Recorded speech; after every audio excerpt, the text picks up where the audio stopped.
जय हिंद जय भारत। स्वागत है आप सभी लोगों का स्टडी पाइनेसी में। तो ये देखिए लाटी कहानी का सारांश है जिसको शिवानी जी लिखी हुई हैं। सारांश किस तरह से लिखा जाए इसमें मैं आप सभी को बताता हुआ चलूँगा, तो इसे आप लोग नोट कर लीजिएगा। तो जैसे अगर सारांश में आप पॉइंट टू पॉइंट लिखेंगे तो एग्जामिनर जो होगा आपको पूरे के पूरे नंबर देगा। जो बच्चा वही गलती कर देते हैं, पॉइंट उसमें डालेंगे नहीं, तो उन्हीं का नंबर क्या काट दिया जाता है। यूपी बोर्ड जानते ही हैं नंबर के मामले में बहुत ही सख्त है। तो पहला हेडिंग डाल लीजिए इसमें, कथानक कप्तान जोशी की पत्नी को क्षय रोग हो जाना। इसके बारे में आप यहाँ पर लिखेंगे, कथानायक कप्तान जोशी अपनी पत्नी बानो से अत्यधिक प्रेम करते हैं। विवाह के तीसरे दिन ही कप्तान को युद्ध के लिए बसरा जाना पड़ा। तब बानो सिर्फ 16 वर्ष की थी। अपने पति की अनुपस्थिति में बानो ने सात सात नंदों के ताने सुने, भतीजों के कपड़े धोए, ससुर के होज पीने, पहाड़ सी नुकीली छतों पर 5-5 सेर उड़द पीसकर बड़ियाँ बनाए आदि। उसे मानसिक प्रताड़ना भी दी गई कि उसका पति जापानियों द्वारा कैद कर लिया गया है और वह कभी नहीं आएगा। बानो इन सब कारणों से निरंतर घुलती रही और क्षय रोग से पीड़ित होकर चारपाई पकड़ लेती है। देखिए जो बच्ची थी वो 16 वर्ष की बानो थी।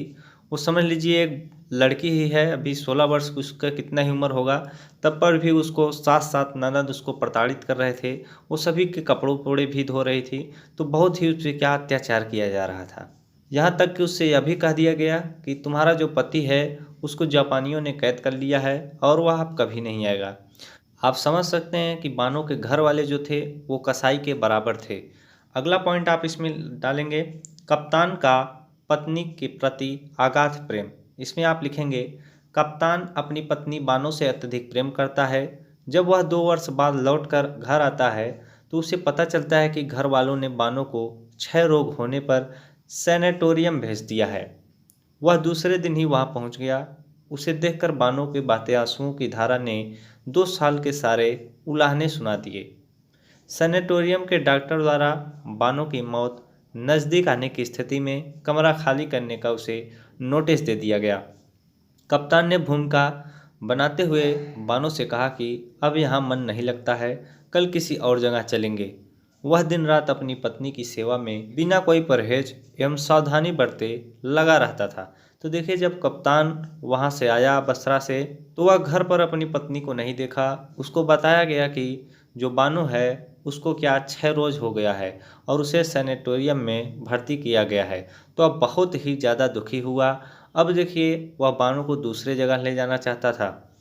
अगला पॉइंट है आपका, बानो द्वारा आत्महत्या का प्रयास करना। इसमें आपको लिखना है, बानो समझ गई कि उसे भी सैनेटोरियम छोड़ने का नोटिस मिल गया है, जिसका अर्थ हुआ कि अब वह भी नहीं बचेगी। कप्तान देर रात तक बानो को बहलाता रहा, उससे अपना प्यार जताता रहा। जब कप्तान को लगा कि बानो सो गई तो वह भी सोने चला जाता है। सुबह उठने पर बानो अपने पलंग पर नहीं मिलती। दूसरे दिन नदी घाट पर बानो की साड़ी मिली। कप्तान को जब लाश भी नहीं मिली तो उसने समझा बानो नदी में डूबकर मर गई है। इसमें देखिए बानो को जब पता चल गया कि अब मैं ठीक नहीं होंगी, तो कप्तान जो था वो बानो को बताना नहीं चाह रहा था कि तुम ठीक नहीं होगी। बस वो उसको बहकाता था कि अब हम लोग दूसरे हॉस्पिटल में चलेंगे, वहाँ तुम्हारा इलाज कराएंगे और तुम ठीक हो जाओगी। लेकिन बानो को पता चल गया तो बानो ने रात में ही उठकर कमरा छोड़कर जो है चली गई। अगला पॉइंट है इसमें, लाठी के रूप में बानो का मिलना। इसमें आपको लिखना है, जब कप्तान को पूरा विश्वास हो गया कि बानो अभी इस दुनिया में नहीं है तो घर वालों के जोर देने से उसने दूसरा विवाह कर लिया। दूसरी पत्नी प्रभा से उसे 2 बेटे एवं एक बेटी है और वह भी कप्तान से अब मेजर हो गया है। अब देखिए घर वालों ने उस पर दबाव डाला कि अब तू दूसरी शादी कर लो। तो उसने दूसरी शादी की और दूसरी पत्नी का नाम क्या है, प्रभा है। उससे उनके 2 बेटे एवं एक बेटी हुई और वह कप्तान से अब मेजर हो गया है। इसमें और लिखेंगे, लगभग 16 वर्ष बाद नैनीताल में वैष्णियों के दल में उसे लाठी मिलती है, जो यथार्थ में बानो थी। अधेड़ वैष्णवियों के बीच बानो जब लाठी के रूप में मिलती है तो मेजर उसे पहचान लेता है। पता चलता है कि गुरु महाराज ने अपनी औषधियों से उसका क्षय रोग ठीक कर दिया था। लेकिन इस प्रक्रिया में उसकी स्मरण शक्ति और आवाज़ दोनों चली गई। अब न तो वह बोल पाती है और न ही उसे अपना अतीत याद है। वह वैष्णियों के दल के साथ चली जाती है और मेजर स्वयं को पहले से अधिक बूढ़ा एवं खोखला महसूस करता है। एक बार देखिए, ये लोग घूमने गए थे तो वहाँ वैष्णियों के दल में उसे बानो दिखती है, जो कि अब लाटी के नाम से प्रचलित है। वह क्या अभी जिंदा थी?